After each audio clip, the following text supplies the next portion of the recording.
One semester of law school. One semester of criminal justice. Two experts. I'm Kristen Pitts. I'm Brandi Egan. Let's go to court. On this episode, I'll talk about the time the most successful businesswoman in America was abducted. And I'll be talking about the murder of Lisa Techel. Okay, Brandi, let's do this.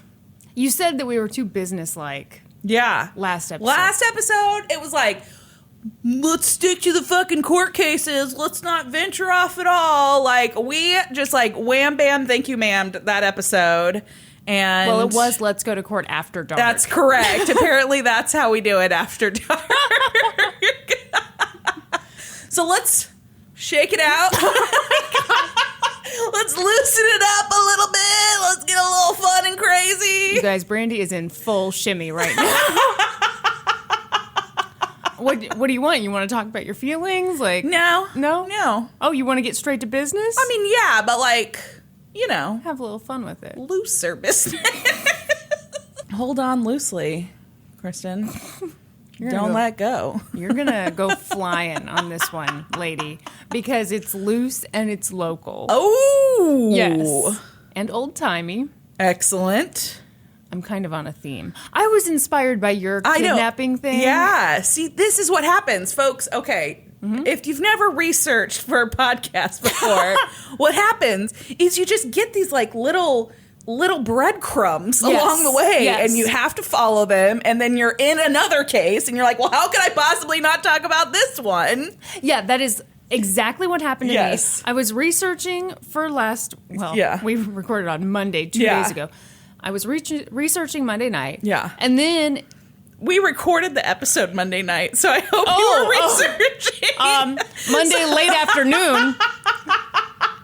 And then there was like, and of course we all know about this case. And I was like, no, we all don't. We all do not. But I am very intrigued. So. I'm so excited. There are two books that I pulled very heavily from. Excellent. And I'm debating whether to say their names because one of the titles kind of gives a bit away. Why don't you wait until the end? Okay, I'll wait until the end, even though I feel kind of bad because, I mean... If you want to cite the authors' names right now, and then you can name the title? I don't know the authors' All right. Sorry, it's authors. Weird for an author to say. You know what I was thinking that today? I was like, man, I didn't include the authors' names as the end credits, and I thought, I'm going to be pissed one day when that happens to me. Okay, you ready for this? I am. Let's talk about legendary Kansas City businesswoman Nell Donnelly. Have you heard of her? No. I hadn't either. Tell me what legendary business she's from. I will tell you in a moment. Oh, okay. I'll keep my pants on. Hold on to them loosely. So Nell was born in 1889. Mm-hmm. She was super smart and super stylish.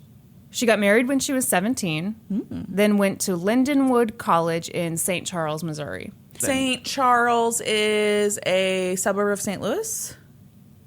That was a question mark at the end. And I have no periods. Thank you. Sorry, that was a weird way of saying. How you tell us you're pregnant? This is the announcement. Weird pregnancy announcement. Or that you're postmenopausal. That would be such a great pregnancy announcement if it was just like a card that had like an exclamation point on it. And sorry, out of periods. Oh, I like it. Okay. I like it. Trademark that for me. Yeah. So she went to college somewhere. Copyright 2018. I think that's all you have to say. That's all you have to do. You don't have to hire a lawyer or anything. No. So while she was there, she got more and more annoyed with the fact that when she would eventually leave college and most likely become a homemaker, she'd be stuck wearing these hideous house dresses that everyone wore in the early 1900s. Yeah. They were like these low-quality, shapeless boxes. Yeah. Nasty looking. They usually cost like 67 cents. Adjusted for inflation. Roughly $15, which was more than I was expecting. Yeah. So, but that's just kind of the only option women had at the time. The mindset was, well, I'm just at home, I'm cleaning, watching the kids. Why do I need a cinched in waistline? Are you going to tell me about the woman that invented yoga pants? No. Save that for next week. So Nell thought differently. Yes. She was like, I don't care if I'm home alone. I'm not wearing that shit. So she started making her own dresses. They were flattering, but not skin tight. Yeah. They were long enough to cover your knees, and they were kind of pleated so you could move around in them. They were nice. I love it. Pretty soon, she started making them for her sisters and her friends, and people loved these dresses. Sorry. Was the eye contact weird?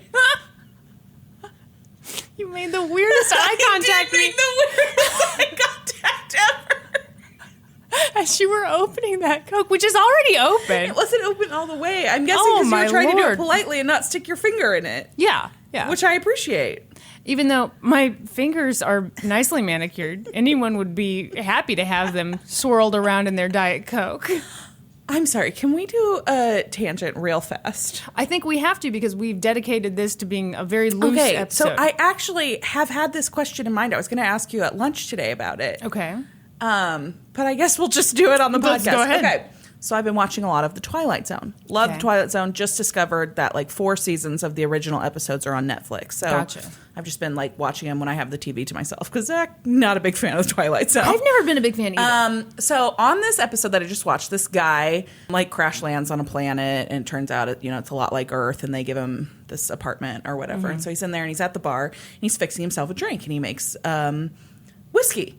Okay. And he pours it in the glass, and he puts some ice in there, and then he swirls it around with his finger. Uh-huh.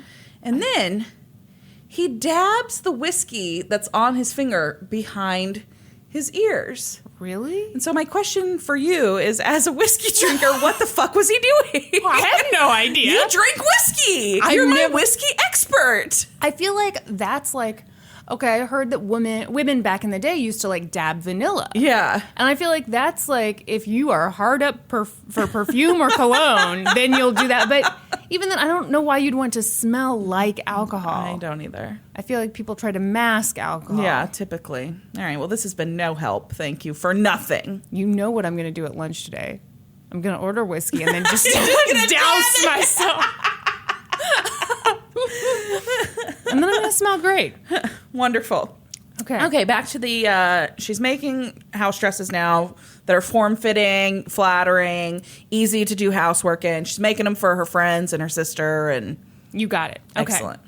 They were like, no, these should be in department stores. Yeah. You could sell these.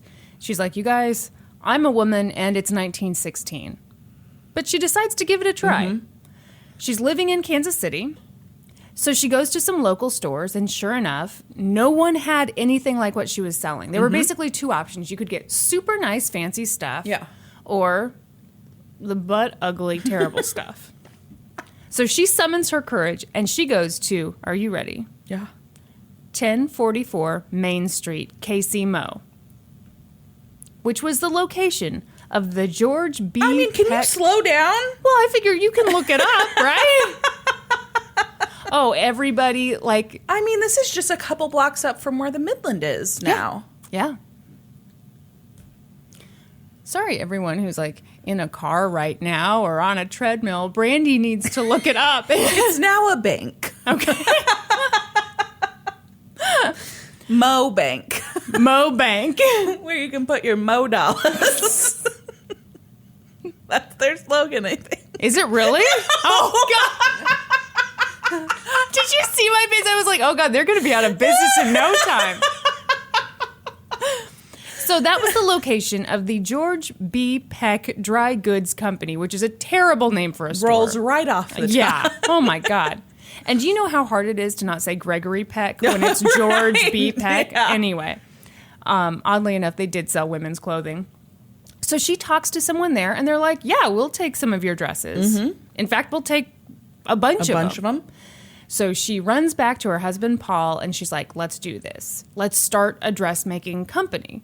And Paul is like, okay. And he doesn't quit his day job, but they pool their money. They get all the stuff they need. They hire some seamstresses, and they make like 216 dresses. Wow. They take them to the George B. Peck Dry Goods Company. And even though They were a whole $1 a piece compared to Wow. what people were used to spending. They sold like crazy. Women wanted to not look like shit. Yeah. So Nell and Paul were thrilled. They opened a factory at the corner of 29th Street and Brooklyn Avenue, which is not there anymore. 29th and Brooklyn no longer exists. It's just gone. No, the factory is not there anymore. It's very lame, but it doesn't matter because the place was too small. Oh. And these dresses were like selling like crazy. So they moved into a much bigger factory at 1828 Walnut in KC Mo. Ooh, I know where that's by the Sprint Center. It took up an entire city block. And I believe it was the former location of a Coca-Cola factory. They might have moved around a little bit. I don't know. You see it? Yep, got it. Pretty cool, huh? Yeah. It's got beautiful windows. Excellent. Okay. Is everybody following along on their Kansas City maps? Wouldn't it be great? Like, you know, there've got to be some people who are listening to this, like, do these people not know that they're making a podcast where people tend to not just be at a computer? Right. Or where people maybe don't want to do their own homework? Really, folks, we're doing this for ourselves. Which is funny because I feel like we would have these conversations. It's just now we put mics in front of us. That's exactly it. Okay, so things are going great. Paul quit his job. I think he sold shoes or like he was high up in a shoe company. Yeah. And he becomes president of the Donnelly Garment Company. And Nell was the secretary treasurer. Those titles were total bullshit. Yeah, you're looking at me like that's horrible. Yeah. It is horrible because Paul did the financials, but everyone knew that Nell did all of it. Fucking started the company. She designed the clothes. Yeah. She studied the market. She hired and fired. She did everything. Mm-hmm. People knew it and people loved her for it. Okay. Here's another cool thing about Nell. So Nell was a size 16, and she'd always been annoyed that cute clothes didn't come in her size. Yeah. And when they did, they wouldn't fit right. They weren't, yeah.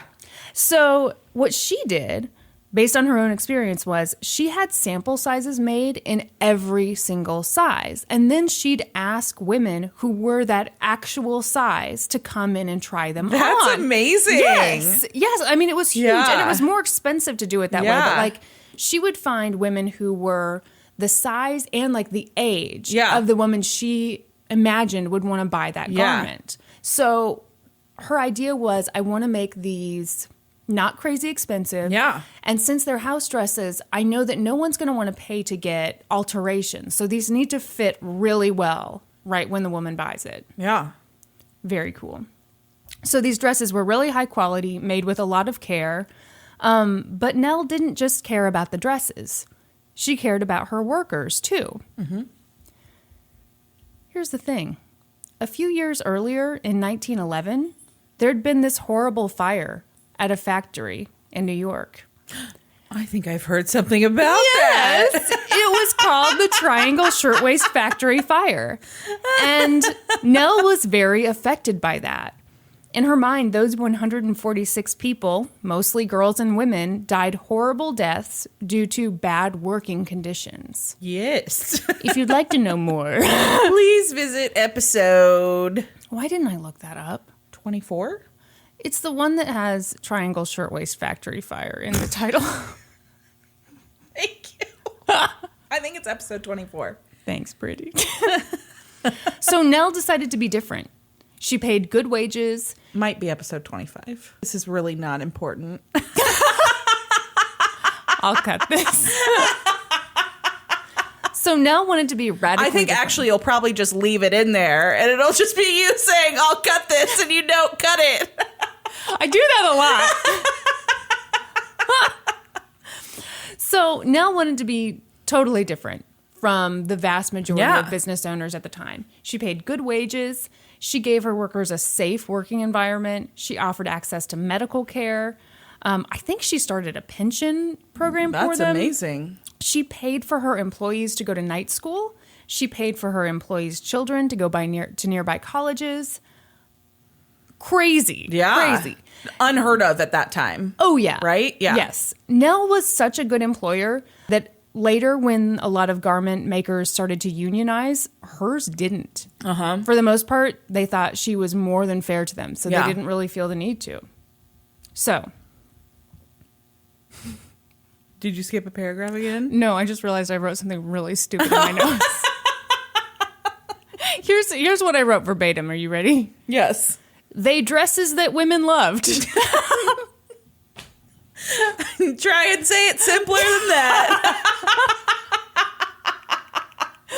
I mean, insert your own verb. Yeah.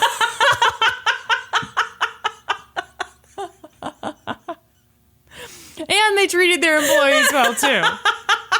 Their employees well. So Nell and Paul are raking in the dough. They were big old millionaires. In 1927, Nell was voted Kansas City's most illustrious businesswoman, which is a nice title. Yeah. Sure. How do I get that? Can I have a sash and a scepter with it? It does seem really girly, doesn't it? I feel like there was not an illustrious businessman. So a few years later, Fortune magazine described her as possibly the most successful businesswoman in America. Wow. And she was right here in KC. That's amazing. Yeah, it's really cool. Wow. So everything's awesome. She's rich, she's successful. I'm guessing it's not awesome. And she's a target. Uh-huh. Because now we're getting toward the Depression. Yeah. And here's this really wealthy person. Uh-huh. On December 16th, 1931, at 6 p.m., Nell was being driven home by her chauffeur, George Blair. He pulled up... Okay, I had a little trouble figuring out where she lived because two different sources said two different things, but I think I figured it out. And check this out because it's a crazy one. 5235 Oak Street, Kansas City, Missouri. I believe it's the location of the Toy and Miniature Museum. Yeah. Crazy ass house, right? Yes. I love this house. I know, it's amazing. It's an amazing house. Yeah. This is when I wish my vocabulary was better because like all I can say is amazing. That's what we say constantly. It's amazing. It's so amazing. But I mean, amazing's a good word. We're not wrong. So the driver wanted to go into the driveway, obviously, but they were being blocked in by another car or blocked out by another car, which was odd. So he stopped in the middle of the street, and that's when three men jumped out and surrounded them. One guy has a gun, so he immediately goes to the chauffeur. He ties the guy up and takes control of the vehicle. The other two guys climbed into the back with Nell, and she put up a fight, but she was no match for these two men. They wrestled her down to the floorboard and held her there for nearly an hour. So she was just trapped, driving God knows where. She couldn't see a thing. Oh my gosh. Terrifying. At one point, they switched cars. They left her car at the Country Club Plaza. When they finally came to a stop, they were in Bonner Springs, Kansas. Shut the fuck up. They pulled up to Brandi's salon. No kidding. So they took Nell and the chauffeur to a, and I'm quoting here, dingy 4-room cottage where the walls were covered in religious pictures, which to me that sounds like the scariest That sounds part. creepy as fuck. Yeah. I kind of want more details than I kind of don't. Yeah. They blindfolded the chauffeur, bound his hands and feet, and they forced Nell to lie down on a gross cot. Oh my gosh. Worth noting, I didn't find anywhere in my research that the cot was gross, but I'm just assuming. Your own assumption. I mean, it said it was a dingy 4-room cottage. Like Maybe they bought a brand new cot and still No. had the plastic wrap on it. For sure, no. I think at best they Febrezed it. So that night, the kidnappers called the home of Nell's lawyer, James Taylor. I love his music. It's crazy how this all comes together. A lot of people don't know that James Taylor lived in Kansas City and was a lawyer. Make sure you tell everyone you know. So James' wife answers the phone. And the kidnappers are like, by the way, is it a kidnapper when it's an adult? Yeah. I assume. Yeah, sure. I at first was like, it's an abduction, but meh. Potato, potato. Kidnapper, abductor. You say kidnapper. I say abductor. Oh, we could go on. It's really hard for me to not go on. The only thing that's stopping me is that I can't sing. So the kidnappers were like, look, we've got Nell Donnelly, and we're going to do horrible things to her. We abandoned her car at the Country Club Plaza. And James Taylor's wife is like, ha ha ha, goodbye. She thinks it's a joke. Prank call. She thinks it's a joke. No. Yep. They call back. Did she hang up on him? Yeah, she hung up on him. Fuck. She thought it was a dumb joke. Oh my gosh. Can you What happens imagine? next? Can you imagine being her? So they're like, well, that didn't go as planned. So they wrote a letter to Nell's husband, Paul. They're like, look, we've got your wife. We have George, your driver. If you don't give us $75,000, we will kill George and blind your wife. I can't believe this. I didn't adjust for inflation. Okay, you got to do it now. Fucking ridiculous. Can you believe that I adjusted for inflation on the price of those dresses? I mean, what are we known for? Well, if I feel not like adjusting for inflation. I feel like we're known for you yelling at me for not adjusting for inflation. What year is it? This was 1931. No, great. I'm glad you're so confident about your story. It's not like I'm the one telling the story. Hang on, I could always look it up. Ooh, What do we got? 1.2 million. Ooh. Well, they were worth it. I mean, by this point, they had like 1,000 employees. They'd done like 3.5 million a year in sales. Okay, it was 1931, so I am a genius, in case you're wondering.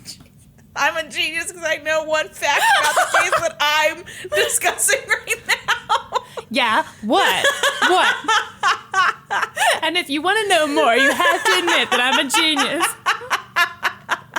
So Fine, Kristen, you're a genius. Carry on. Whew, here we go. So Paul, unlike James Taylor's wife, who I couldn't find her name. Mrs. James Taylor. Yeah, I hate it. I hate that. Mm-hmm. Fun fact about me. I hate it when people call me the gaming historian's wife. I know. Have I told you that I hate that, or do you just know me well enough? I just know you well enough. Yeah, when I was born, my parents were like, "Oh, it's a beautiful little gaming historian's wife." God. Anyway, so Paul obeyed. Yes. And he calls his lawyer, and this time James picks up. Oh, good. Not James Taylor's wife. And James was like, oh shit, no one has seen Nell in a while? I guess that hilarious joke my wife told me last night wasn't not a joke at all. And instantly James is like, yikes, I'm in over my head here. Yeah. I need to call my law partner, the best lawyer in Kansas City. No. I'm serious. Shut up. We all know him. I think Former Kansas City mayor, 3-time U.S. Senator, presidential hopeful, now a major Kansas City road, James A. Reed. What the fuck? Okay, I feel like there were 5 people living in Kansas City back in the day because this guy appears in everything. Yes. So he was actually working on a case in Jefferson City, Missouri. But James A. Reed knew Nell Donnelly really well. They were neighbors. And so when he heard the story, he was like, oh my gosh. He goes to the judge. He's like, may I be excused? The judge is like, sure. Oh my gosh. So even though the kidnappers had told Paul Donnelly, do not get the police involved, when that happened, everyone found out. Yeah. Because by that point, James A. Reed was a bit of a celebrity. Mm-hmm. He'd already been a senator. Yeah. By that point, he had sought the Democratic Party nomination. I think he did that in 2007. And obviously lost to Al Smith or some shit. I don't know. Oh, yeah. I've been on his road before. Al Smith Parkway. Yeah, I'm sure it's a parkway somewhere in the United States. So anyway, James A. Reed gets back to Kansas City and assesses the situation. Nell and the chauffeur are at a mystery location. No one knows where. They have to find them. But how? Yeah. Well, James A. Reed didn't get into politics by being a squeaky clean guy. He had connections to political boss Tom Pendergast. The look on your face. I was waiting for it. Oh, yeah. my gosh. So Tom Pendergast basically controlled Kansas City. We talked about him a bit, just a little bit, on the Mary McElroy case. Yes. Holy shit. So Reed reaches out to Pendergast, and okay, this next part is a little controversial, but I don't see how people can call it controversial when it so clearly happened. But anyway, it seems pretty clear that he then reached out to John Lazia, a known gangster and dear old pal to Pendergast. So, like I said, by this point, word had gotten out about the kidnapping. It was in newspapers. The Kansas City Police Department knew about it. And, of course, Kansas City was corrupt as hell at the time. There was a Bob Moss on every corner. Oh, I'm sorry, Mob Boss? Mob Boss. I think is how it's pronounced. Okay, if no one knows what we're talking about here, that was 2 episodes ago when Brandi accidentally said Bob Moss, and it was the funniest thing ever. So John Lazia actually met with the chief of police and told him, look, everyone loves Nell Donnelly. We like her politics. She's a friend of James A. Reed's. No Kansas City bad guy would do this to her. No one connected to me. This is somebody outside. It was not us. Wow. But we will find her. And the chief of police... Did he like Liam Neeson it? It's like, I've got a special set of skills. So Nell was on the cell phone. And like she shouts the description. And then they take her away. This was not in Bonner Springs. So, I mean, this just cracks me up. The chief of police was like, okay, do your thing. Wow. So John Lazia, I hope I'm pronouncing his name right. Whatever. John Lazia Isn't he a gangster? Yeah. So, I mean, what do you think he's going to do? Come back and kill you? From the dead, maybe. Yeah, from the dead.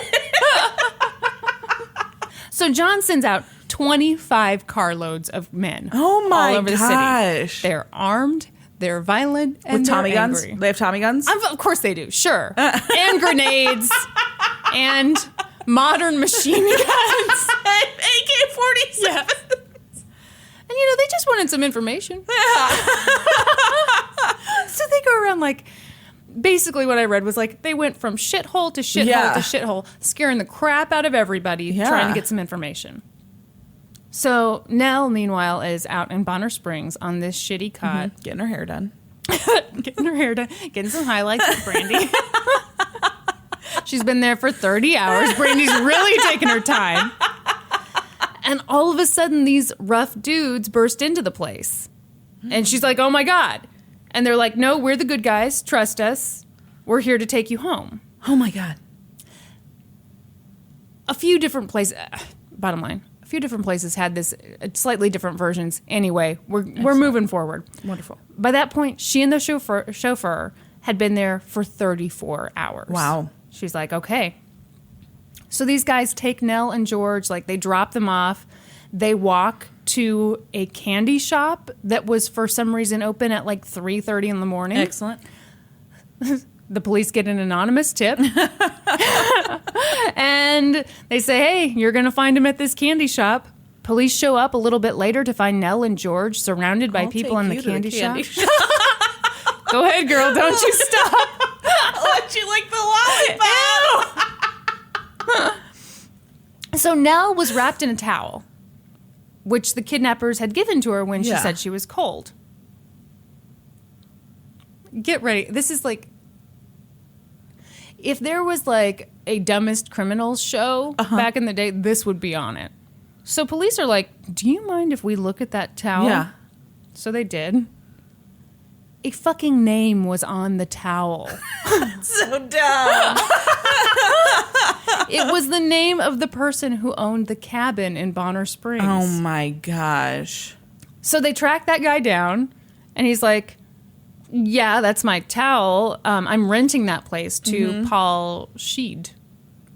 Paul shit? Sure. So they go to Paul, and Paul's like, you caught me. He's like, this wasn't my idea. I just supplied my home for this illegal activity. What? Uh-huh. This gets so much weirder. He says, William Browning is the guy who approached me with this idea, and he got the idea from Martin Depew. Police are like, who the hell is Martin Depew?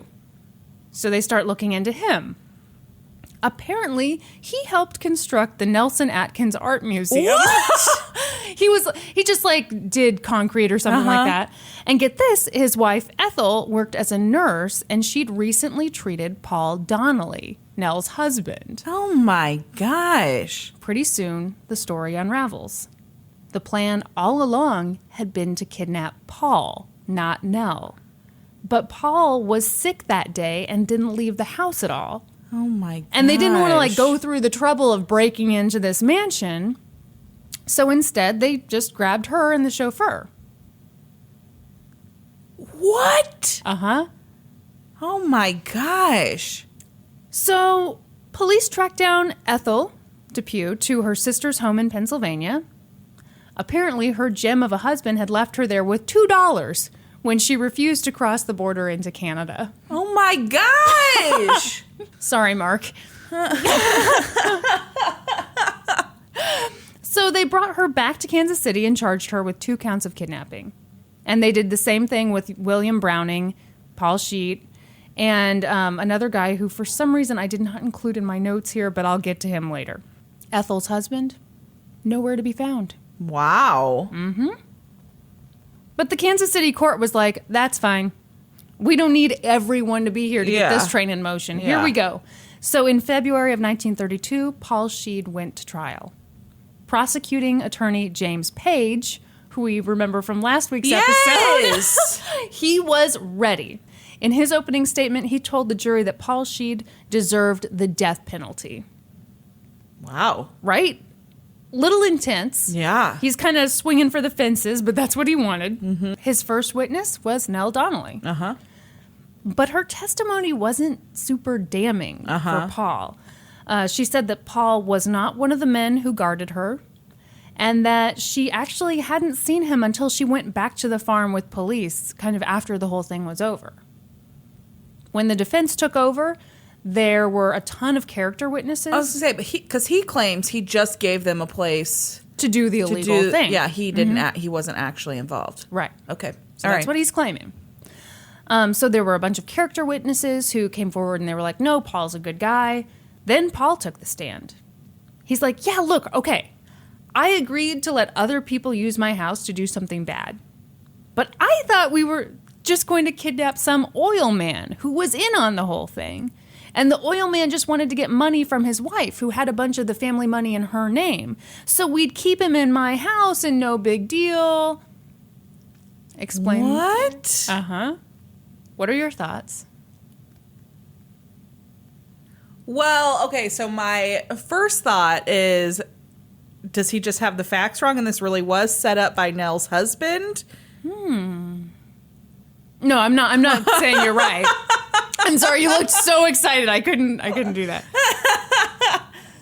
I don't know. This is weird. It's getting pretty weird, huh? Yeah. Okay.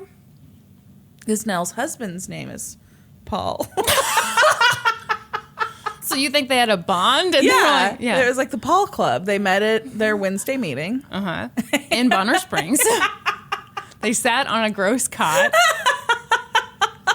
And Paul Donnelly was like, why am I doing this? I'm a millionaire. So Paul's like, I didn't know that we were going to kidnap a woman. I didn't know we were going to kidnap her chauffeur. I only learned who they were by seeing their names in the paper. I was horrified by this whole thing.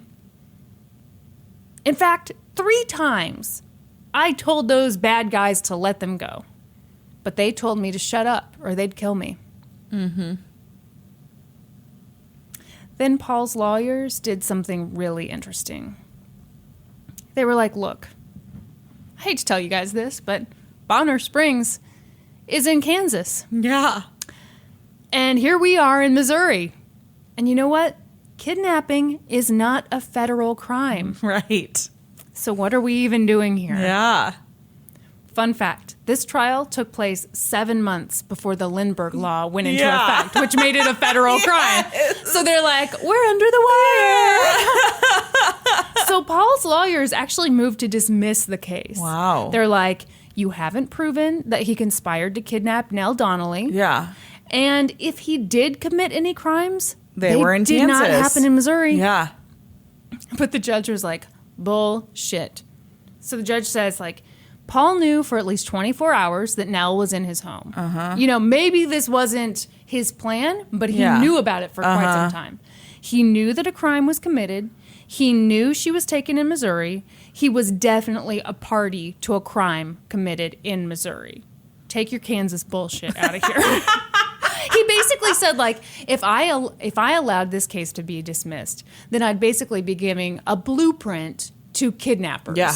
Like, here's how you do it. Exactly. Which is, I think, is a very good point. Yeah. So with that, the jury deliberated for 6.5 hours. What do you think they decided?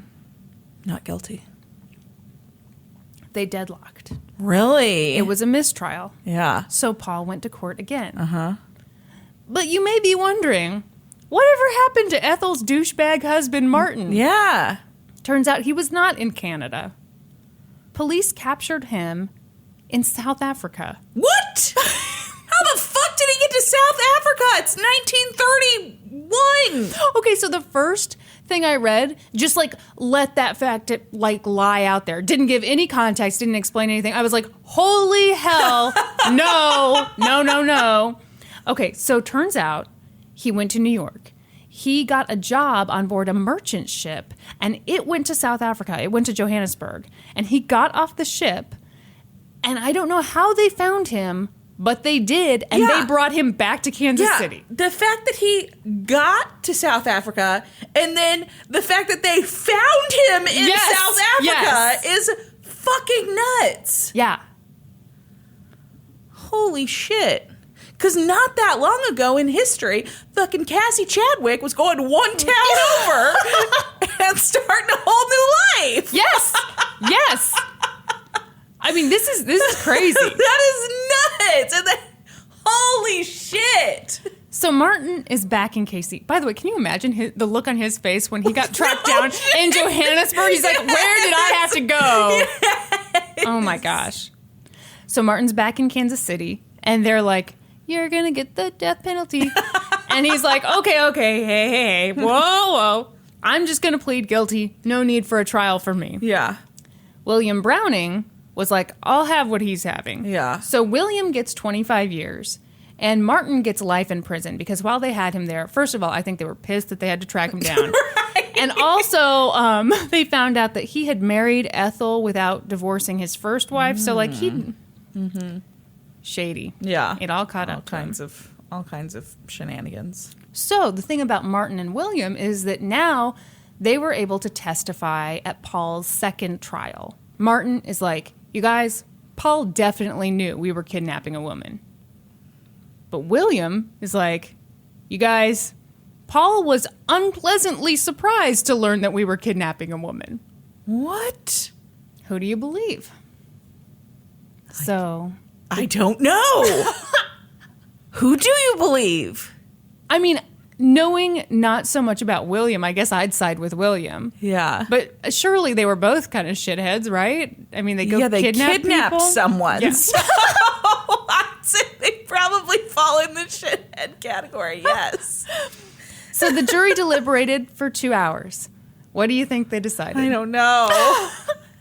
They acquitted Paul. Wow. Yeah. Afterward, prosecutor James Page, this poor guy. Yeah. He was pissed. Here's what he told the newspaper. I'm amazed by this verdict. It is the greatest miscarriage of justice since I have been in office. When a man can come in court and admit he is guilty of kidnapping and a jury turns him loose, it appears as if law-abiding people haven't any protection against the criminal element. I agree with him. Yeah. I mean, he makes a good point. I really think so. I maybe he did aid in a crime, so maybe he should have been convicted of a lesser or like sentenced to a lesser time. Well, yeah, I mean, I think it was insane that James Page wanted him to be put to death. Yes. For basically volunteering his house for something bad. That's way too much. Yeah. But yeah, I think that's crazy that you can be like, yeah, I wanted to do something illegal. Yeah. I did something illegal and then get acquitted. Yeah. With Paul walking free And the other 2 behind bars, that left one last kidnapper, Charles Melee. This is the one that you couldn't remember earlier. Very good. Excellent. Sorry, Charles. So James A. Reed takes Nell to the lineup, where she identifies Charles as one of the men who guarded her in Bonner Springs, and one of the guys who was in the car that day. As part of the lineup, they put all the guys in a dark room and shined a flashlight on their faces. So that's how she picked them out. That's weird. Yeah, I mean, I'm guessing this cabin didn't have electricity. Yeah. So Yeah. she probably didn't get a very good look at any of these guys. So she recognized his face, and she also said he has a deformed hand. He covers it with a glove. And his right hand had been injured when he was a child, so it was a little smaller than his left one. Then James A. Reed is like, let's see your handwriting.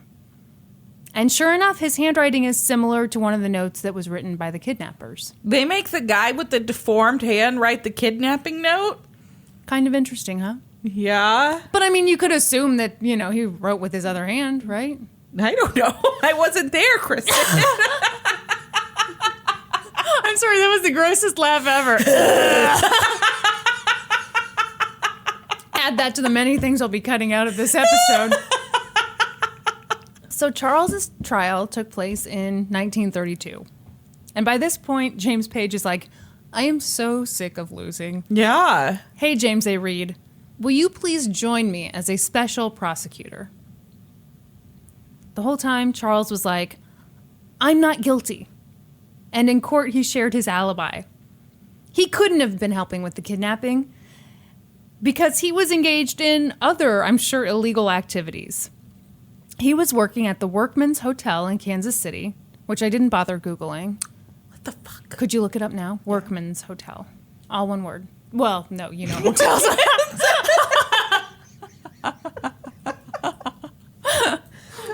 You know what I mean. Nothing comes up right away. Okay. So basically that night, or around the time of the kidnapping, he was overseeing gambling. Horse races by day, dice by night. The public was pretty shocked by this alibi. They're like, how could this have been happening? And then truth turns out that the Kansas City police were receiving $400 a month to look the other way. Mm-hmm. So there were like 6 people who said that they saw Charles working in or around the hotel at the time of the kidnapping. So it seemed like a pretty solid alibi. Yeah. On top of that, Paul Schmidt couldn't identify Melee as one of the guards. He was like, yeah. Who the fuck's Paul Schmidt? Oh, shoot. Paul Sheet.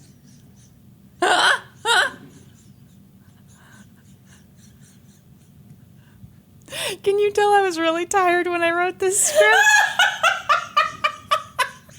I'd prefer Schmidt because I know how to pronounce Schmidt. Now I'm going to introduce a whole new cast of characters with sort of similar names to the ones I've just mentioned. So Nell Donnelly takes the stand.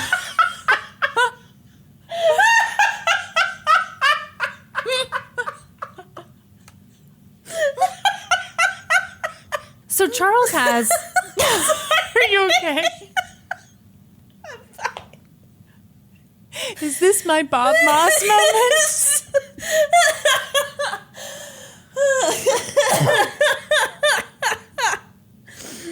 Okay, so Charles has a pretty solid alibi. Oh my God. Sorry. Continue on. Charles has a pretty solid alibi. Yeah. Paul, S., couldn't identify him. Yeah. And on top of that, the defense had their own handwriting expert. Okay. Dr. E.M. Purdue, which I hate when people just do initials, but whatever. And the guy was amazing. He examined Charles' handwriting.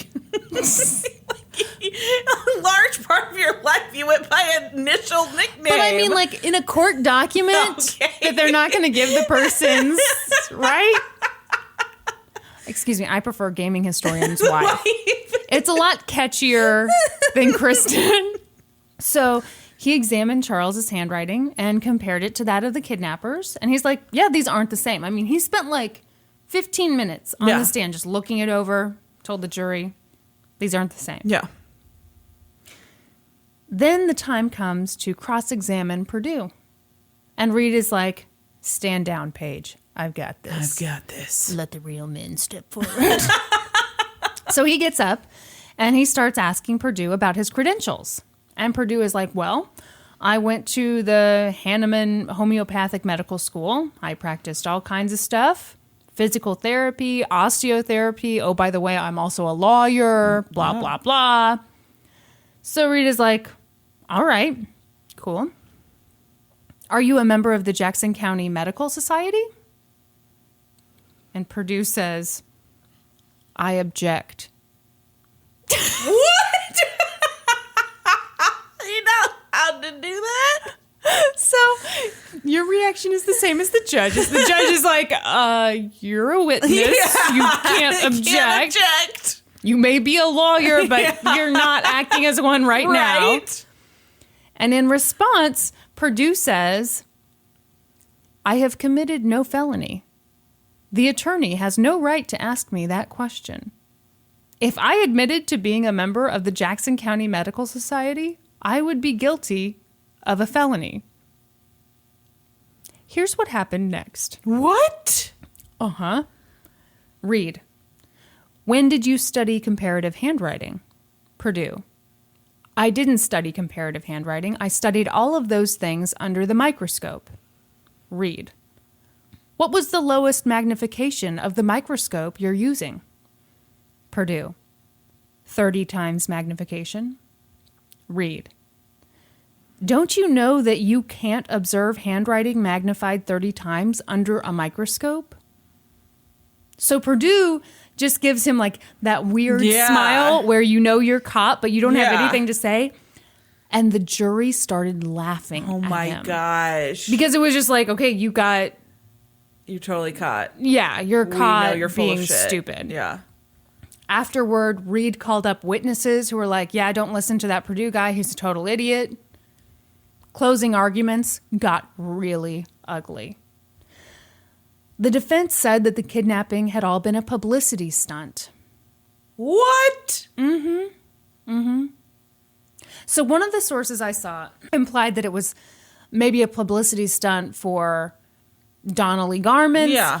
And also for James A. Reed's presidential bid. But something I saw said that, like, if that were true, which it wasn't, but if that were true, that would have been really stupid for James A. Reed, because basically all this kidnapping did was make very clear that he had some pretty shady connections in Kansas City, because that's how they were able to catch them. He also said that Nell Donnelly ran a sweatshop, which just pisses me off. Yeah. Because, no. That really fired James A. Reed up. He was very dramatic. Afterward, the jury deliberated. What do you think they decided?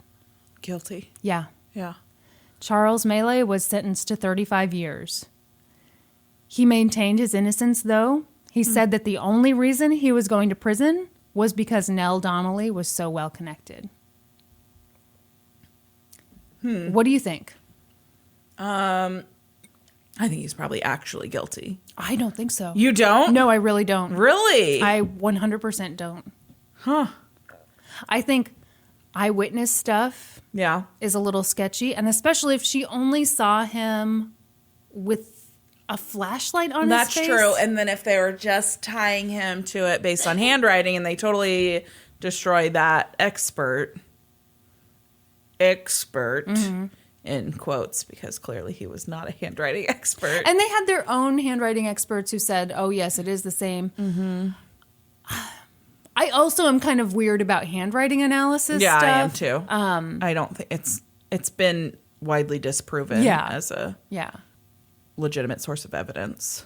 I thought you were going to say sport for some reason. But the other thing was like, and I didn't write this down, but Nell had originally, when she talked to police, she kind of mixed up where the guys were in the car, which I think makes total sense when you think about she was traumatized, it was dark, blah, blah, blah. Absolutely. But I think it also shows that she didn't get a great look at people. That does make sense. So, I don't know. I don't think he did it. I think he probably really was overseeing some gambling or, you know. Wow. I could be totally wrong. I mean, I'm guessing we'll never know. Probably not. I'm guessing he's dead. Yeah, for sure. So afterward, Nell and Reed went and thanked all the jurors. Uh-huh. It had been a really tumultuous time for both of them. And Nell had had a baby at the time. Like, I think the baby was like a year old at this point. Still, that's crazy. Yeah. Sure is. What are you saying?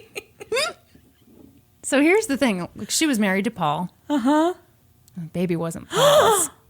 What? Uh-huh. Hold on to your fucking hat.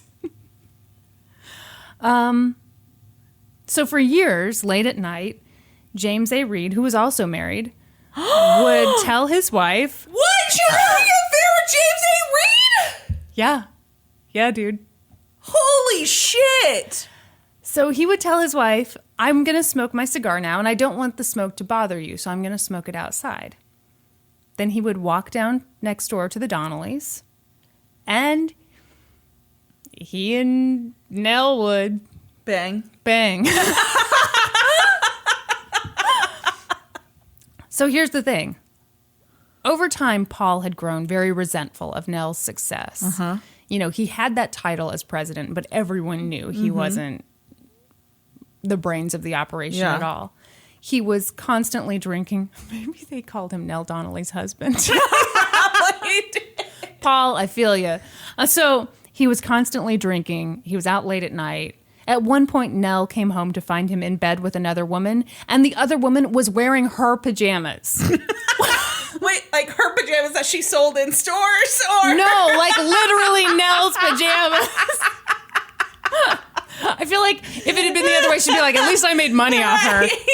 So when Nell first got pregnant, it was around the time of the Bridge Game murder trial, which we talked about last week. But Reed was like, I'm not leaving my wife. Nell wanted to she was like, okay, I'm pregnant. Yeah. My husband knows it's not his. How old was she at this time? I think she was like 42-ish. Yeah. Yeah, 42. Wow. James A. Reed, 70. No! Nasty.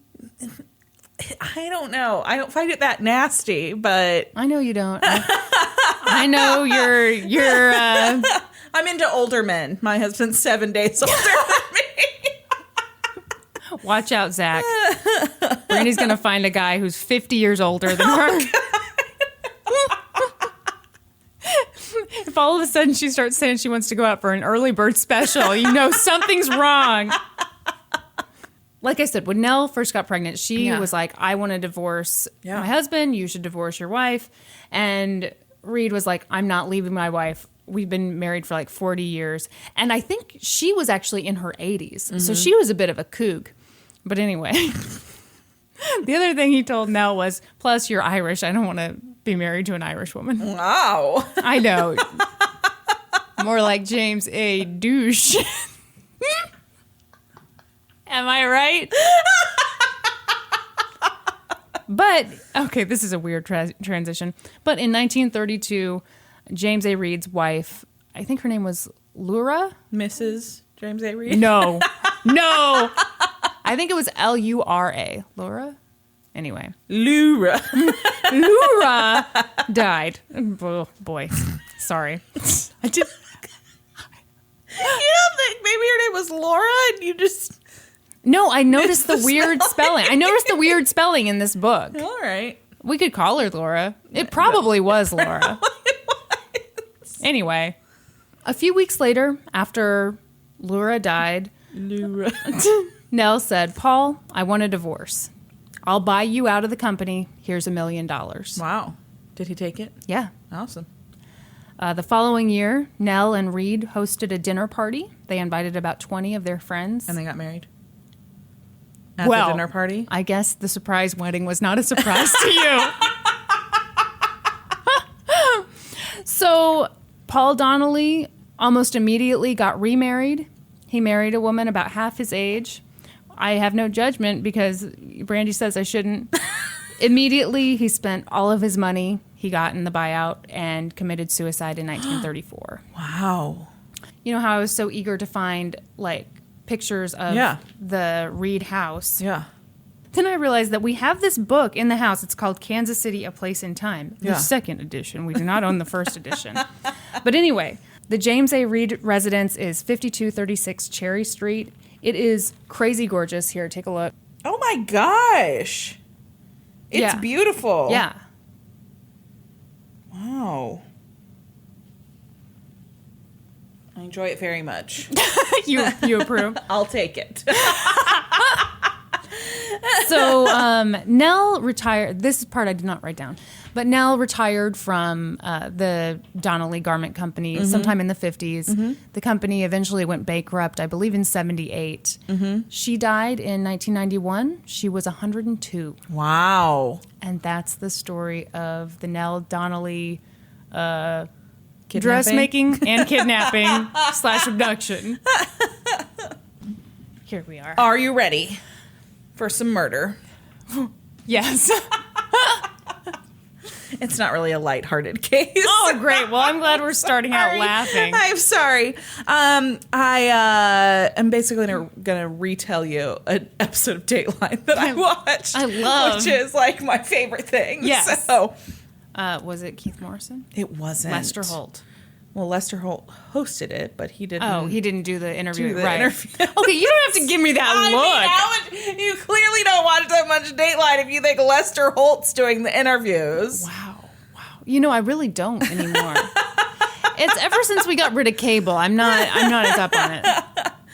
Okay, it's May 26th, 2012, just before 5:30 a.m.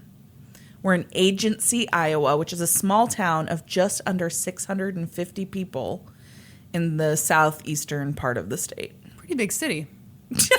Okay, Norm. I wondered if you could tell that was my Norman impression. Oh, it's more than 4 people? Pretty big city. Yeah. A call comes in to the emergency dispatch center. On the line is a very distraught caller telling the dispatcher through sobs that his wife has been shot and isn't breathing. Emergency crews were dispatched to the home of Seth and Lisa Techel. The home was a small trailer on a beautiful, large piece of property. It had been a gift from Seth's father, and it had made the perfect starter home for the recently married couple. Seth and Lisa were high school sweethearts and had dated for 7 years before marrying in October of 2011. My God. Yeah. Seth was 21 and Lisa was 22 when they got married. See, I approve of that. I was worried you'd say Seth was 72 and she was 44. Seth was very close with Lisa's family. He called her father dad and had asked permission before proposing.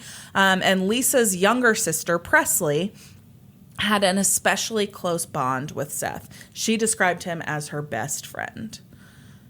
Paramedics were already on the scene when the first officer, Deputy Marty Wonderland, arrived. He was a young officer, new to the force, and he was just finishing up his overnight shift when he was dispatched to the scene. And he's like, oh, God. And so he gets there. Paramedics are in the trailer. They're working on Lisa, and they tell him she's been shot in the side, and it doesn't look good. Yeah.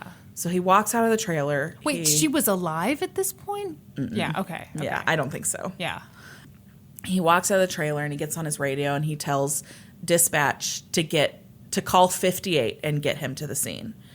And so they do. And badge 58 belongs to Deputy Todd Caldwell, Lisa's father. Oh. Deputy Caldwell was still in bed when he received the call from dispatch. He and his wife, an ER nurse, rushed to the scene. No. His wife is Lisa's stepmother, but they were very, very close. They rushed to the scene, but Lisa's already gone by the time that they arrive. She was 23 years old and 17 weeks pregnant. Oh, no. Todd immediately knew who did this.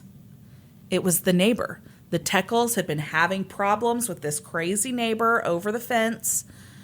And so he can be heard on dash cam video after he walks out of the trailer. First of all, He can be heard like sobbing Of and course. just, oh my gosh, it's horrible. Like they play part of it on this Dateline episode. He's just like inconsolable and just sobbing. He actually saw, like he went in and saw her. no. Yeah. And like Lisa's stepmom like laid in the bed with her and rubbed her belly. Oh my like, God. Oh my God. horrifying. Ugh. So he can be heard on dash cam video going, that motherfucker, go get him now. And he's talking to all the deputies that are around him. Yeah. The neighbor that he's referring to is 56-year-old veteran Brian Tate. Todd was sure that his daughter was dead because of him.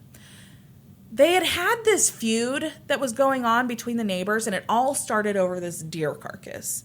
Mm-hmm. That Techels come home one day, and there's this deer carcass that's been thrown over their fence. And so they're sure that their neighbor had done it. They live in a very rural area, so it's possible it got hit by a car or that, whatever. Yeah.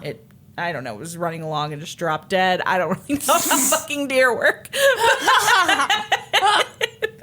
It's a dead-ass deer, and it's in their yard, and it's clearly been put in their yard. So they pick it up, and they throw it over the fence into the neighbor's yard, Brian Tate's yard, and he throws it back. Oh, my God. People. And so things just escalated from there. Brian had called the police out after some minor vandalism was done to his property. He had come out one day, and there was, like, just a huge amount of, like, dog shit that had been placed in his yard. Like, dumped, like, they buckets put full. dog shit in this man's yard? His yard. So he believed that they did, and so he called the police, and Deputy Caldwell comes out to the scene. And he doesn't tell him that he's his neighbor's dad. Conflict of interest. Definitely. And so he's like, all right, I'll go talk to the neighbors about this, whatever. And so, like, nothing really happens with that. And then there's another call. Somebody threw rocks at his barn, and his barn is like an aluminum barn. And so Right, it dents. so it's dented, It's yeah. really dented, yes. And so things have just gotten really out of control between the two neighbors. The dog poop is really disturbing. Yeah. Someone had to, like, save up. So Todd goes and talks to Seth and Lisa, and they're like, no, we're not doing anything. Like, somebody else is messing with him. This is not us. And he's like, all right, well, the guy's kind of crazy, so just stay away from him. So by 1 o'clock the afternoon of the shooting, investigators go over to Brian's property, and they go in guns a-blazing. They've got their weapons loaded. They're in full armor. Like, they're expecting, like, a hostile situation. Right. They get up there, they ring the doorbell, and Brian Tate comes out. He sets out chairs for them. Like, they sit down, they have a very calm conversation. Like, he's very cooperative. Okay. And What was Seth doing this whole time? he's at the scene. Okay. He's relaying the events of that day. Have we tested his hands yet for, like, gunpowder residue or something? I will get there. Okay. So deputies are sitting around talking to Brian Tate, and he's like, they're like, where were you at 5 o'clock this morning? And he is a paranoid schizophrenic. Oh, okay. And he says that he has an alibi for the night. His meds for his schizophrenia had recently been increased, and so that makes him sleep a lot. Yeah. When that happens, and so he had gone to bed at 9 p.m. and he'd slept all the way till 11 a.m. the next day. Well, that's kind of a shitty alibi, but okay. He lived with his mother, and his mother Oh. backed him up and said, "Yeah, he was here again." Again, yeah, not the greatest. 'Cause Not the it's your greatest mom, alibi. but still. Exactly. Okay. So the investigators, they really believe what he has to say. Like, Yeah. it seems pretty legit, and he's very cooperative, willing to answer any questions. And so they're like, all right, well, that didn't pan out exactly how we thought. They totally thought that they would go up to the property and there would be a shootout. Like, Yeah. fully expected that. And so that afternoon, investigators brought in Seth for questioning. That's the next step. Okay, that was our first suspect. Our automatic, we've talked to him. Next suspect, husband, for sure. Yeah. The only other person in the trailer with her that day. Yeah. Bring him in, and he comes in willingly, doesn't ask for a lawyer. He has already told his version of the morning's events a million times to every deputy that's there. It's a very small town. His father-in-law works on the force. His wife is a jailer at the county jail. Oh, so, okay. like, he's a volunteer firefighter. So, like, he knows everybody. So he's just, everybody is consoling him and he's relaying this story. And so he gets into this interrogation, room. And for his comfort, they put a deputy in there that he knows. Okay. And then they bring in a state investigator, a seasoned investigator that he doesn't know to really get to the bottom of things. Damn outsiders. That's right. And so he walks him through the chain of events just like he has, to everybody else that he's talked to. Yeah. It was just after 5:15, something like that. He gets in the shower to get ready for work. He isn't in there for 5 minutes when he hears a loud noise. He wasn't sure what it was exactly at the time, but he jumps out of the shower. He hears Lisa moaning in the bedroom, and then he hears like a commotion towards the front of the trailer, like where the front porch is.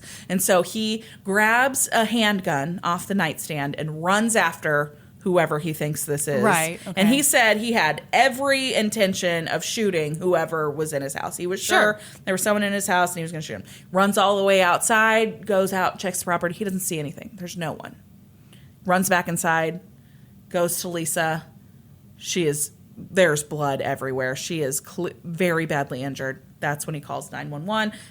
He is hysterical on the 911 call. Okay. He can barely get the words out.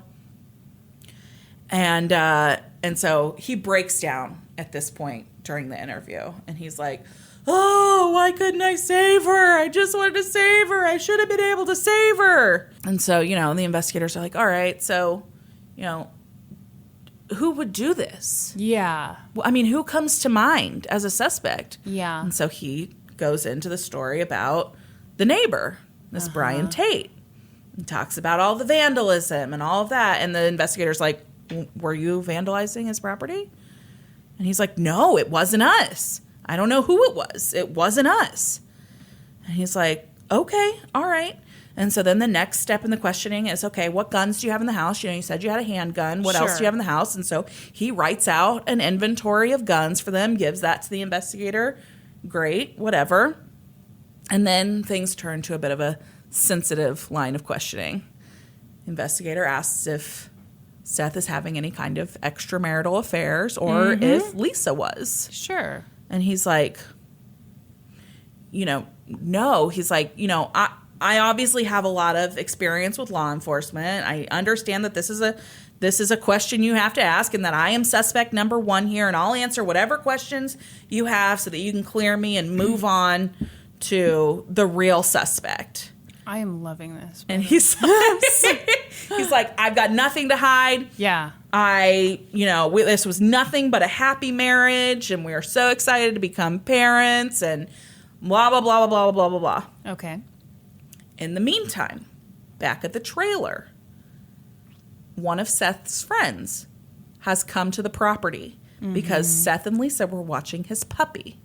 And so he comes to get his puppy. I don't know if he hears about what's going on or what, or if it's just terrible timing, but he comes to pick up his puppy. Right. And so he starts talking to investigators a little bit. Uh-huh. And they're like, telling him kind of what happened. And he drops a little nugget of information that kind of brings into some questions about the state of the marriage that was going on here. He told investigators at the scene that Seth has a burner phone. Okay, there we go. And that he was totally normal. And that he was using it to text a girl from work. Wow. And so the investigators at the scene text the investigator who's currently interrogating Seth and let him know. And it is there's video of this. Sorry, I just hit the mic. There's video of the interrogation room, obviously. Yeah. And so the investigator pulls out his cell phone. Now, this is not the outsider investigator, right? This is the outsider investigator. Okay, gotcha. So he pulls out his phone. The deputy's just sitting there. He's got a pad of paper like he's going to take notes or whatever. But he's not. I think I saw him nod off at one point. No, so he pulls out his phone and it is Seth knows what the message on the phone says. And he's like, okay, maybe I haven't been, completely straightforward about everything. Mm-hmm. I have been, talking to a girl from work. She's just a friend. Lisa knew all about it. No, she didn't. But she found out about it, and I told her I stopped talking to her, but I haven't really stopped talking to her. I was still talking to her. And she's like, or the investigator's like, okay, so tell me about these text messages. Mm-hmm. And he's like, it's really just pretty innocent stuff. How's your day? Sorry we didn't get to work together today. Yeah, that's the stuff you use for a burner phone. Blah. And so the investigator's like, really at a Burner secret phone cell phone to say how was your day? Yeah, and he's like, well, some of it was, sometimes she would send me, some explicit stuff and I always said, please don't send me these pictures of your boobs. I don't want to see these boobs. And so this just goes on and on. He keeps admitting like a little bit more. Yes, we were sending explicit messages back and forth. Yes, she was sending me nudes. Yes, we've kissed multiple times. Mm-hmm. Yes, we've said we love each other. Mm-hmm. Yeah. But yes, we've had sex. We have never had sex. Oh, okay, Seth.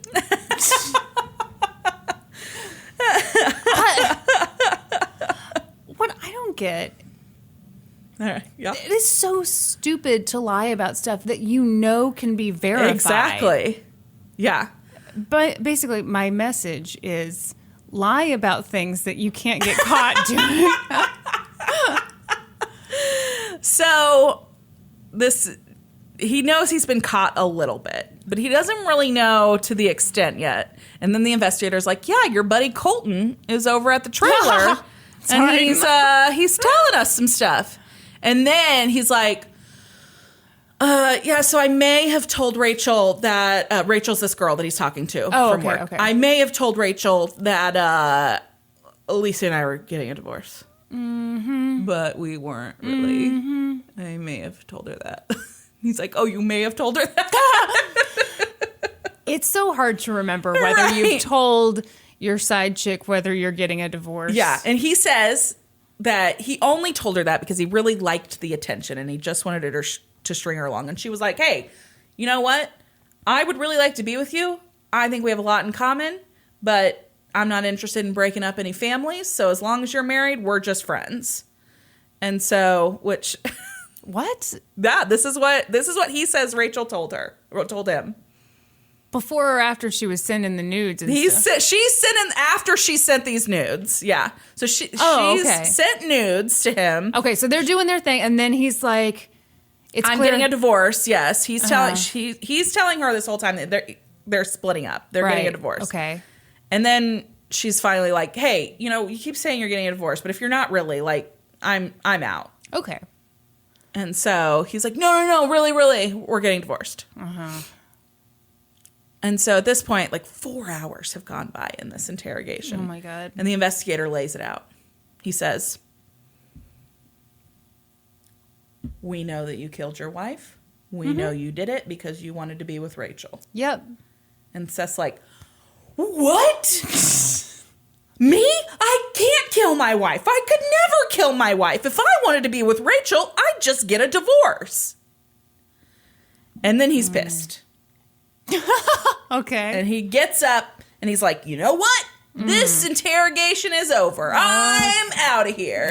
Okay. And so, like I said, he's been in there for like 4 hours, and his parents have come to the police station. Oh my God. In that time. And they've been like pounding on the door to get them in because they want him to stop talking to investigators without a lawyer. Yes. They're like, hey, idiot. Yes. Shut up. So when he leaves, like his parents are there and they're like, we're leaving. You need a lawyer. And so like, but the weird thing that he does is when he gets up to storm out of the room. Oh my God, what? He walks across the room because he's been sitting across the table from the investigators and he shakes both of the investigators' hands.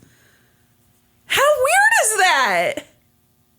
I mean, he just murdered someone that day. So, like, his mind is all you're just jumbled. Convinced that he's murdered someone that day, Kristen. Of course. Are you about to tell me he didn't? I don't know.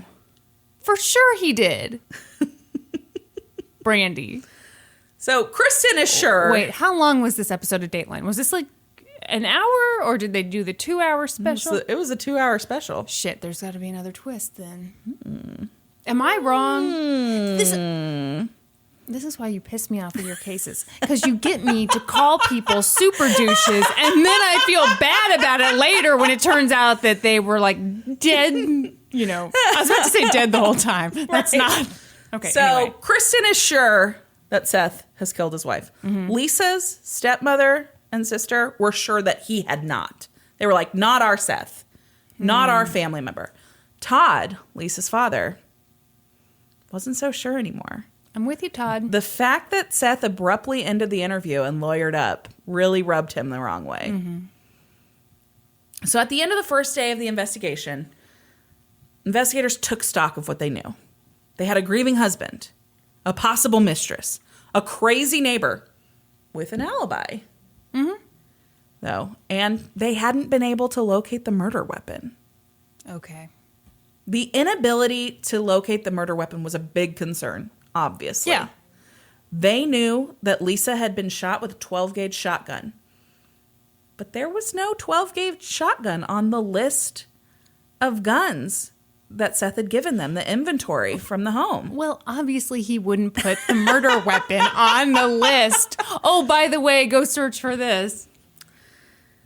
So then they started talking to Seth's friend Lucas, who, I don't know, also just happened to stop by the trailer, apparently. I think Seth had no real friends because these friends are like, oh, by the way, did you know he did this shady thing? It's funny you say that because in this episode, like, there's 3 of his friends are sitting at a table talking to the host of the episode, and he's like, or the guy doing the interviews on the episode. It's the guy not I don't Lester know. Holt. It's not. No, it's we I know don't that this for guy's sure. name. He's like the older guy. They're all older guys, right? No, there's like a young, cute woman. Oh, You really got to watch some Dateline. Anyway. So they're sitting at a table talking to him, and they're like, he's like, it seems like you guys really liked Lisa. And they're like, yeah, she was great. And they're like, he's like, so you think Seth was pretty lucky? And they're like, yeah, lucky and dumb. yeah. So Lucas shows up, and he's talking to investigators, and he said that he had lived with the Techels until just recently. They're at the trailer, and that when he moved out, he left his Mossberg 12-gauge shotgun at the trailer, and that had been in the gun rack, and so he just left it there. They had this nice gun rack that hung on the wall, and he just left it there. But when crime scene investigators scoured the home after the shooting, that 12-gauge shotgun was nowhere to be found. Wow, how interesting. And you mean to tell me that Seth did not mention it on the list? He didn't. And investigators were certain that this was the gun that killed Lisa. Yeah, for sure. Obviously. But where was it? So, second day of investigation, they're like, okay, to-do list. Number 1, find the fucking murder weapon. And so they send all investigators out all over this property. Was that their entire list? That was the whole list. Find murder weapon, solve murder. Have lunch. We do that before lunch, you get ice cream. That's a good incentive right there. So they send investigators out all over this piece of property. It's a big property. The plan, I think, was to like live in this trailer and then build like a nicer home on this property. And so they're searching this property. For Seth and Melissa, what was her name? Rachel. I was so close, wasn't I? And what do they find?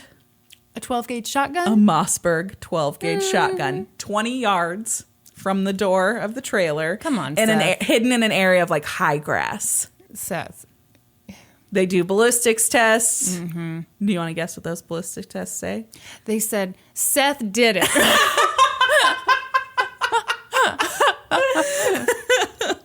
They confirm that this is the gun that shot the bullet Yes. that killed Lisa. Yes. With the murder weapon found, investigators looked at a possible motive. Was this a husband lusting after another woman? Or was it this crazy neighbor with a vendetta? They were pretty sure it was Seth. So a couple days after Lisa's death, they brought in Seth's work friend, Rachel, for questioning. She detailed for them the explicit texts and graphic pictures that they had exchanged. and admitted that they had kissed, but she said that was as far as it had gone. It legitimately seems like they had never had sex. He had a small penis. That was like where she drew the line, apparently. Like, she was fine. You know, wasn't really an affair until they had sex. God, people suck. I know. So Rachel told investigators that Seth had told her that he loved her and that he wanted to be with her, but she told him that as long as they were married, as long as she was... No. He was married. He was the one that was married. As long as he was married, all they could be was friends. Where did they work, by the way? They were security officers at, I don't know, someplace. Okay. They asked Rachel if it would surprise her if Seth had killed Lisa. And she said, honestly, it would. The Seth I know couldn't be a murderer. Well, yeah. I mean, why would you be... Yeah. Yeah. Exactly. But this was all the motive they needed. They were sure that Seth was their guy. Yeah. Are you about to tell me it wasn't him? This is crazy. So they arrested him immediately after his wife's memorial service. Oh, boy. And took him into custody at the funeral home. Okay, I have said that this man is a murderer and he has a small penis. Are you about to tell me? Stay tuned. Oh my gosh. In a symbolic gesture, the cuffs placed on Seth were Lisa's cuffs, the ones she used as a jailer and a reserve deputy. Whoa. Yes. Woo. Yes. Seth's trial was set for February 2013, and the prosecution had a pretty straightforward strategy. Show motive, show opportunity, and eliminate the other suspect. They planned to call the eccentric feuding neighbor on the theory that the devil you know is always better than the devil you don't know. Yeah. So, yes, we have this crazy neighbor. The defense is going to say that's, the real suspect, but we're going to call him. We're going to show you that, yes, he's eccentric, but he's no boogeyman. Yeah. That would never happen, though. Just 4 months after Lisa's death, Brian Tate died. Oh, no. His family said he died from a broken heart that he could ever be considered a suspect in the young, beautiful, expectant mother's murder. Like, they said after he was brought forward as a suspect, he spiraled and he died of, cardiac arrest. Really? Yes. Oh, my gosh. 4 months after Lisa died. Oh, how terrible. Yeah.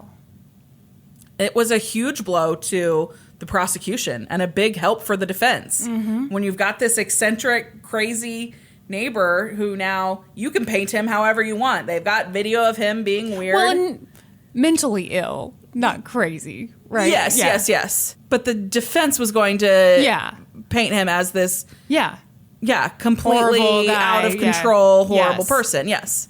On February 21st, 2013, opening arguments began in the trial of Seth Techel. He had pled not guilty, and he was charged with first-degree murder and non-consensual termination of a human pregnancy. Huh.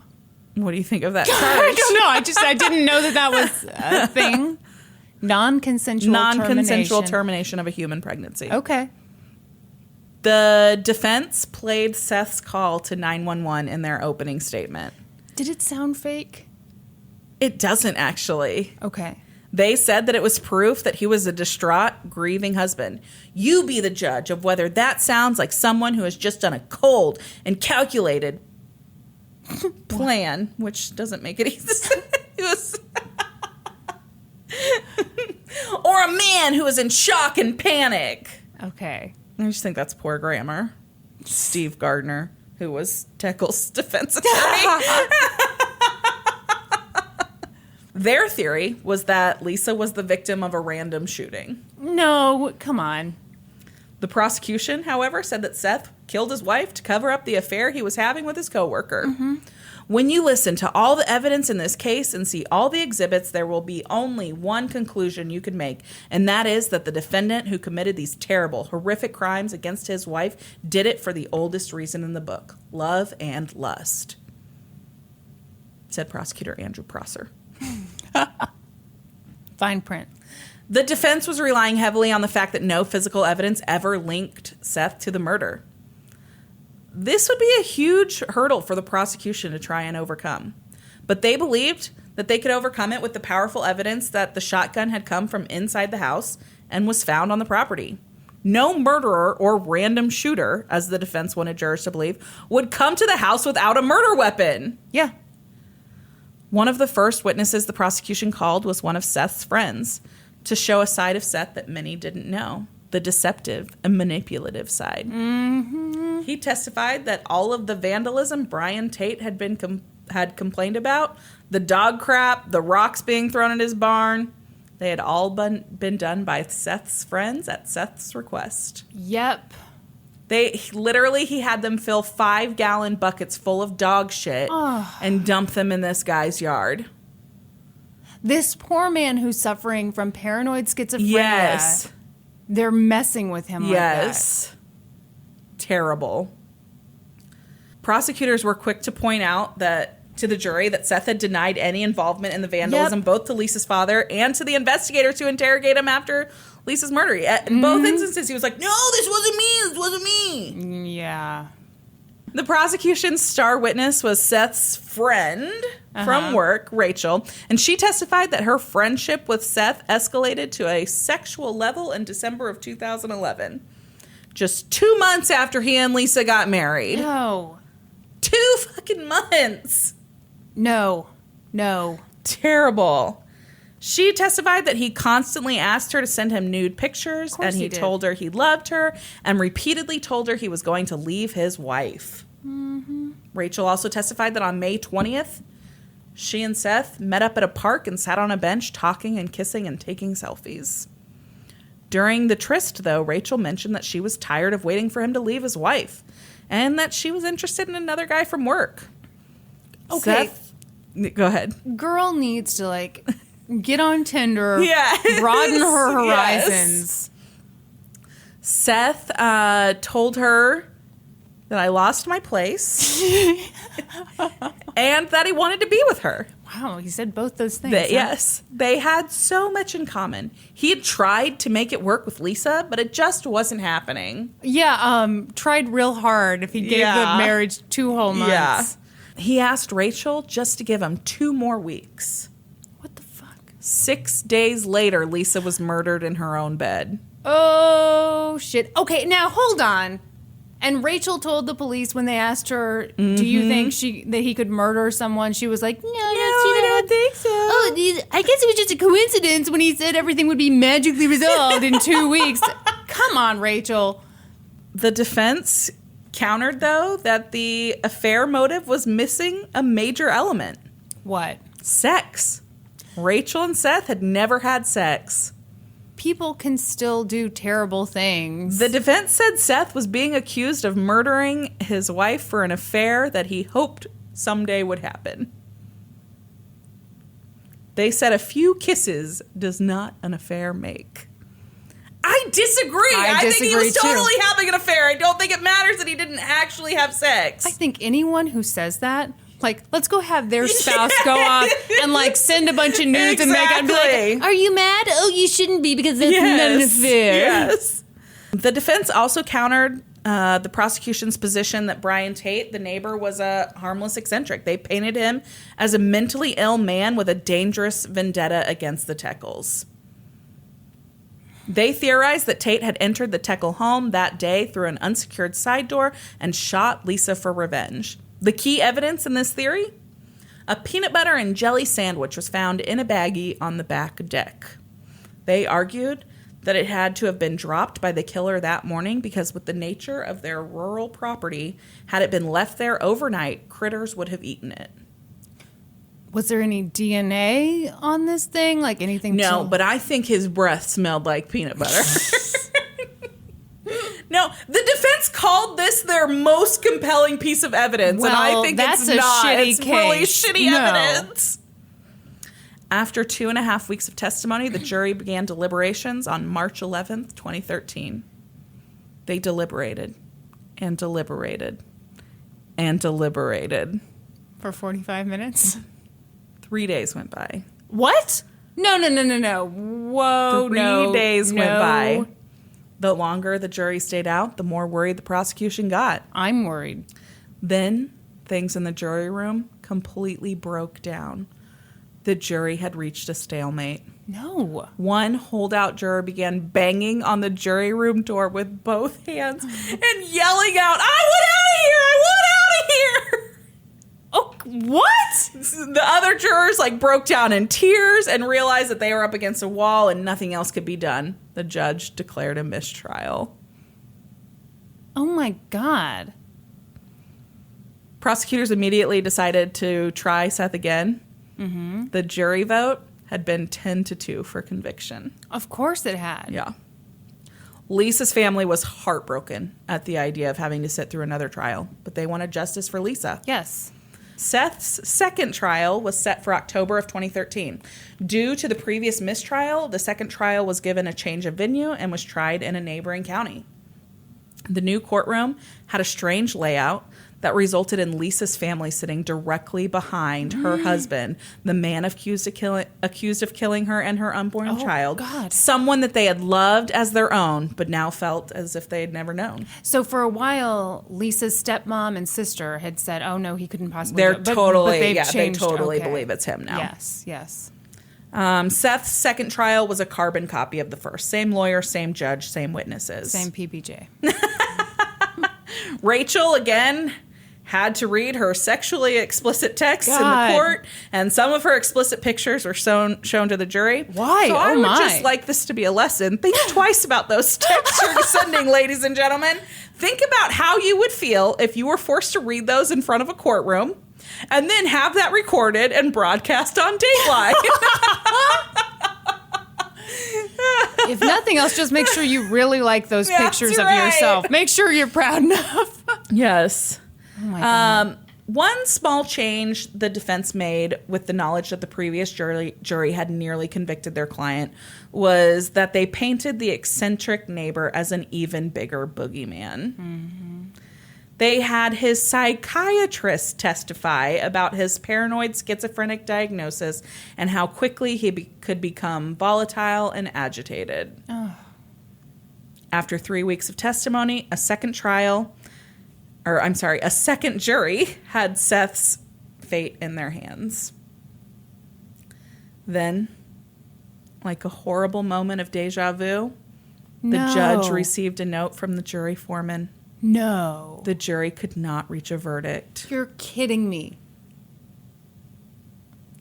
The memories of the first trial were raw in Lisa's family, and they my began God. to openly cry in the courtroom. Oh my God. The judge instructed the jury to continue deliberations, and a couple of jurors gave sympathetic glances to the Caldwell family as they prepared to leave the courtroom to do so. In a dramatic courtroom moment, Seth Techel's defense attorney stood up and chastised Lisa's family for trying to persuade the jury with their outward display of emotions. Oh, come on. He said he wouldn't stand for it, and if they continued, he would move for a mistrial then and there. Oh, God. The prosecutors countered, saying, "The suggestion that anyone in this courtroom is being overly emotional in an effort to persuade the jury is nonsense." Yeah. The jury left to continue deliberations. The judge got the courtroom back under control. But 2 hours later, jurors returned. Nothing had changed. They were still deadlocked. What? This time the count was 9-3 in favor of conviction. Oh my God. A second mistrial was declared. Oh my God. No. What? Yeah. Second mistrial. Again, the state didn't hesitate. Seth would be tried a third time. You are kidding me. This time, though, a new defense team would take a different tactic. Instead of focusing on the neighbor, they focused on what they believed to be subpar police work at the scene of the crime. Oh, geez. They argued that it was a sloppy investigation from the beginning. Ballistics tests had been done to match the gun to the victim, but the gun nor the shells had ever been checked for fingerprints. What? Nor had Seth or Brian Tate been checked for gunpowder residue. What the hell? Seriously. Okay, well, that is bad police work. Yes. The venue had been changed again, this time to Davenport, Iowa, which was 3 hours away from the original venue, but the same judge heard the case and the same prosecutors argued their side. Okay. They argued that if Seth had not killed his wife, that he was the victim of the greatest coincidence ever known to man. He tells his girlfriend that he's left his wife, which he hasn't. And then 17 hours later, an unknown assailant breaks into his house and shoots his wife with a weapon he didn't bring with him. Mm-hmm.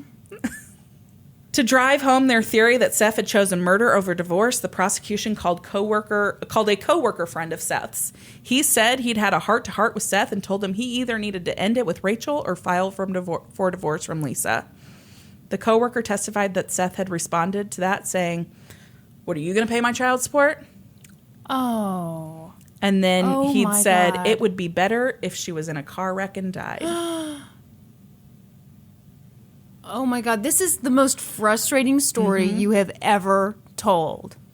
I hate this. The new defense team wasn't going down without a fight, though. In addition to their new defense strategy focusing on a botched investigation, they had a shocking new witness. That witness was a coworker of Lisa's, who she was having an affair with. Oh, good grief. He testified that the affair started before she'd married Seth and had continued up until just weeks before her death. What? He testified that she'd told him there was a 20% chance that he was the father of her child. 20%? Yeah, I don't know how she factored that. What? Yep. The defense argued that this was just one more example of a botched investigation. They had decided right off the bat that it was Seth, and they hadn't looked at anybody else. The evidence of the affair was right there on her phone, and the police never looked into it. Okay, agreed. They hoped that this would give jurors enough reasonable doubt to doubt the entire investigation. Shit. And not to convict Seth. Oh, my God. Though all three trials had been similar, this one would not end the same as the previous two. This time, the jury reached a verdict. What do you think they did? Not guilty. They found him guilty on both charges. What? Yep. Wow. Lisa's family broke down in tears as the verdict was read aloud. Seth showed no emotion at all. Wow. The jury had deliberated for 4 hours this time. Yes. This is shocking. In September of 2014, Seth was sentenced to life in prison without the possibility of parole. He appealed his conviction, but the Iowa Court of Appeals upheld his conviction in July of 2016. What do you think? You think he did it? Okay. Here's the thing. I think if I'd been on that third jury and I heard all the things that the police didn't do, yeah, I might not have been able to convict. Yeah. Yeah, I agree. Even though, obviously, me, I've been like, it was him the whole time. But yeah. Oh, he 100% did it. But yeah. I'm amazed that that third jury convicted. But there's reasonable doubt there, I think. Yeah. That was horrible. I hated every minute of that. I get sweaty when it's like acquittal and another acquittal. It's like, oh, man. Yeah. Isn't that crazy? That was crazy. Also, totally small potatoes here. Yeah. Why do people get married? I mean, seriously, if you're both having affairs, why are you married to each other? Especially 5 minutes into the marriage. I think it's like one of those, I am guessing, because they were together since they were like 14 years old, they were probably like, well, I think we're supposed to get married now. We're probably supposed to just be married to each other now because we've been together for so long. I think it's probably one of the things where they were each afraid to break up with the other one. I do want to add here at the end that Lisa's father spoke on the episode of Dateline about how he had immediately rushed to judgment about the neighbor. Yeah. And how he felt terrible about it and how he could never express fully how sorry he is for that to his family and all of that. Because he didn't have all of the information. Yeah. And he completely, from the beginning, believed it was him and made his life hard because of it until the full picture came together. Yeah, there's a good lesson in that. Yeah, for to sure. Not rush to judgment, but at the same time, and I don't know if people even had the authority to do this, but I feel like they shouldn't have been allowed into the trailer, to see that. Yeah. Oh my gosh, that was terrible. When I watched this, because I watched this episode of Dateline a long time ago, and I was like, oh my gosh, it just kept getting worse and worse and worse. Terrible. Yeah. So that's my case. Can you tell us a joke now, Kristen, to bring us back up? What? What are you talking about? What do you call? Oh, no. What do you call an alligator wearing a vest? I don't know. An investigator. That was terrible. That's an excellent joke. You're wrong. Did you just smell your armpit? Yeah, it's not great. Well, We're such ladies on this podcast. Well, I was moving my water and I caught a whiff of something not so fresh. I took a shower and put on deodorant for you and perfume. So, in your face. Well, I showered also, and I put on deodorant. I've run out of perfume, and all I have left is a sample from a Birchbox, and it smells like an old lady. Yeah. Yes. Is this a thing with Birchbox? So I got a couple from Birchbox that I thought smelled like old ladies. And then the other day, I was at the salon getting ready to get my lashes done, and they have perfume at the salon that I go to. And so I was like, ooh, look at this Prada perfume. And so I fucking old lady deluxe. It was so bad. When I got back to the room to get my lashes done, because we get, she does it in a closed room. I was like, sure. I am so sorry that I smell like an old woman. I've noticed that with a lot of the really high-end perfumes. What are they thinking? I don't know. I know everybody loves Chanel No. 5. No, it smells like an old woman. Yes. A Nazi sympathizer. Wow! What? Chanel was. Coco Chanel was. She was? Yeah. I didn't know that. You didn't know that? Still holding out for those 50. Oh my God. Let me Google it right now. Can you imagine if we have found out? Oh my God. Please. 48. Okay. Okay, folks. Here's the deal. We have 48 ratings on iTunes. We would love to get to 50. Because everyone knows that when you get to 50 ratings on iTunes, you get a parade. And your mom takes you out for ice cream. So I would love to be taken out for ice cream. Me too. Please help us get taken out for ice cream by our moms. Where would you go if you had your choice? Oh, gosh. Cold Stone. Really? Yeah. What would you order at Cold Stone? Cake batter ice cream with Heath bar. Ooh. Okay, I always do the cake batter.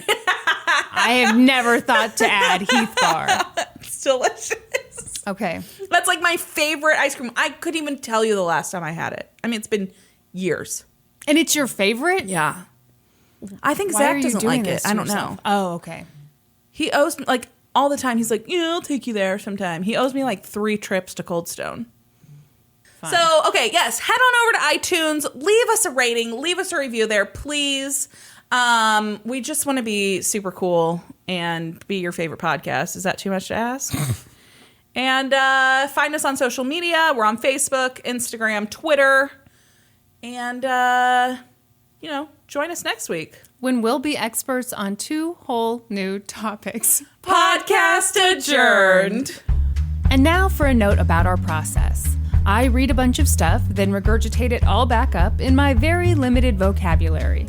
And I copy and paste from the best sources on the web, and sometimes Wikipedia. So we owe a huge thank you to the real experts.